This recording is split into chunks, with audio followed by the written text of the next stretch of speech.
Greetings, everyone.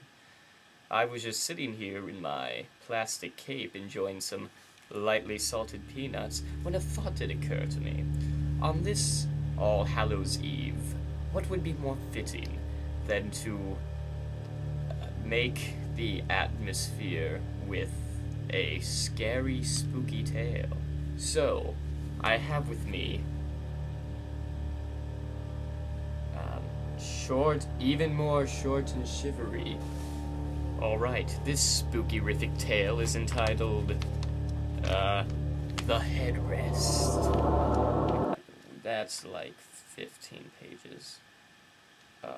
This spookerific tale is That I See, But This I Sue, from the British Isles of Scotland.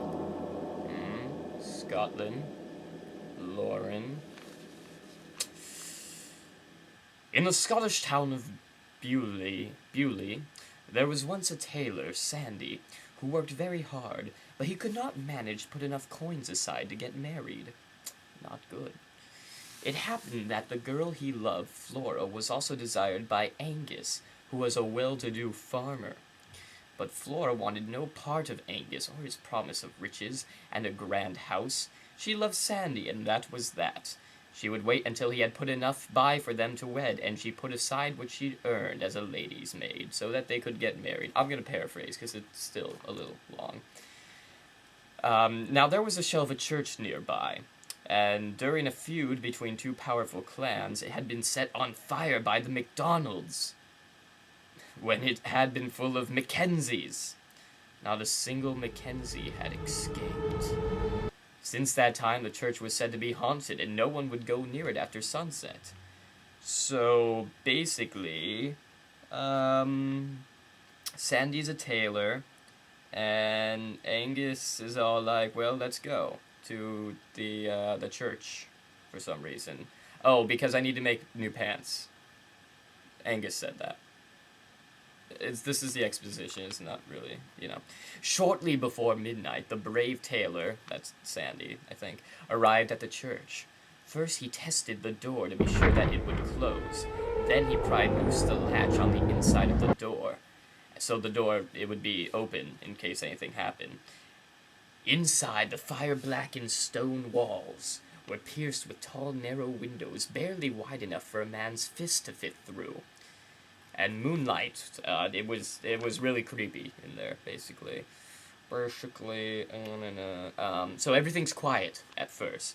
Then at the stroke of midnight, the tailor gasped. Leaning toward him out of the darkness was a great fleshless skull.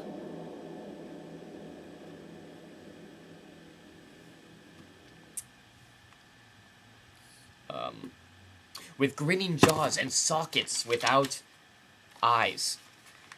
In a horrible, hoarse voice, the bony jaws rasped. "Seest thou this big grey skull, O tailor?" I assume that's how the giant skull spoke. Oh, it's not a skeleton. It's just a skull. I thought it was a skeleton. I haven't read this yet.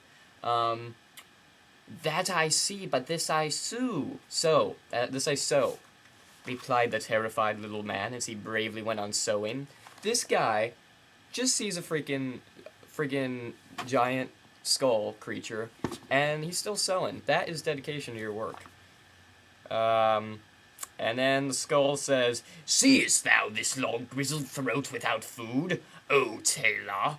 demanded the thing. That's the skull, as more of its ghastly self appeared. Alright, so now the ghastliness is coming. A hand. Ooh. That's all. This is all coming, freaking him out, but not really, because he's just sewing. So he says, "That I see, but this I sew," answered the tailor. And indeed, he was sewing frantically, just freaking going to town with his sewing abilities. And yeah, he says, Skull says, "Seest thou?" a few more times. He says, "This I see, this I sew."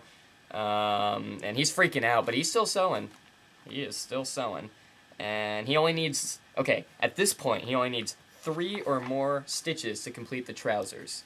Oh, yeah, he's making pants for Angus, I think. But isn't Angus, Angus is a douche, so I don't... Okay, the skeletal thing is now towering over him. It's basically a skeleton now. I don't know why they didn't just say the skeleton, the giant skeleton. So, the tailor's hands were shaking, so he feared he could not finish his work. The very valuable pants. And so then the skeleton's like, I'm a skeleton, see my arm with no flesh, basically. And then the tailor says, he took his last stitch and bit off the end of his thread. At that instant, the thing stretched out his bony hand to seize him. That's that. Through its fleshless jaws, it bellowed, "Seest thou this great grizzled paw without food, O tailor?" I didn't do the voice, but that's okay. 2 more pages. But Sandy, gripping the newly made trousers in his hand, sprang to his feet and raced for the door of the church. But before he got through, the skeleton fingers caught at his leg, and the nails raked the back of it painfully. Then Sandy was outside, and everything was cool, because he was going to Angus's house. And so he goes to Angus's house, wants money. Angus doesn't even believe he went to the church. Seriously. What the... so Sandy shows the scratches on his leg, and he's like, those were just briars. And then they exchange heated words. Ooh. And then finally a group of townsfolk, hearing all this somehow, because it's like midnight. No, it's... Okay, so the skeleton comes out like midnight. So it's like 1, and there's all these townsfolk out for some reason. So they found deep scratches and dents in the church that splintered the wood, and they're like, well, that must have been a giant skeleton. So Angus was made to pay the tailor what he had promised, and was given the trousers that had cost him so dearly.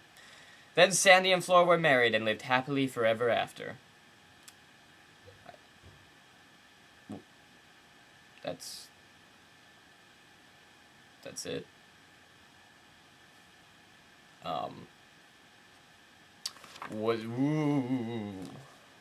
The moral of this story is don't go into an old abandoned church to make pants. Essentially. That's what that is.